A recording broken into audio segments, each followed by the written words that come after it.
Big pass தமிழ்ல wild card entry யார் யாரெல்லாம் வர போறாங்க அப்படின்னு சொல்லிட்டு ஒவ்வொரு பேரா ரிவீல் பண்ணிக்கிட்டு இருக்காங்க.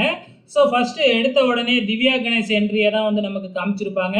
ஃபர்ஸ்ட் ஒயில்ட் கார்டு கண்டஸ்டன்ஸ் அப்படின்னு சொல்லிட்டு, அதுக்கு அடுத்ததா ரெண்டாவதா அமித் பகவ், இவங்களும் வந்து பார்த்தீங்கன்னா ஒயில்ட் கார்டு என்ட்ரியா பிக் பாஸ் வீட்டுக்குள்ள வர போறாங்க.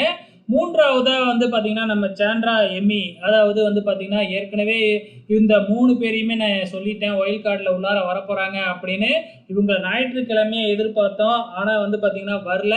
ஸோ இந்த வாரம் சனி ஞாயிறில் வரப்போகிறாங்களா இல்லை பாதியிலேயே வரப்போகிறாங்களா அப்படிங்கிறது தான் தெரியல. ஸோ இன்னும் 2 பேரோ 3 பேரோ இப்போ பிக் பாஸ் வீட்டுக்குள்ளே போக போகிறாங்க. ஸோ அந்த 4வது யார் அப்படிங்கிறது நமக்கு நல்லாவே தெரியும், பிரஜன் தான். ஸோ நம்ம சாண்ட்ராவோட கணவர் தான். ஸோ அவரும் வந்து பிக் பாஸ் வீட்டுக்குள்ளே போக போகிறாங்க. ஸோ தமிழ் சீசனில் ஒரு ரியல் கணவன் மனைவி ஒன்றா இருக்கிறவங்க பிக் பாஸ் வீட்டுக்குள்ளே போக போகிறாங்க. என்னதான் நடக்க போகுது அப்படிங்கிறத பொறுத்திருந்து பார்க்கலாம்.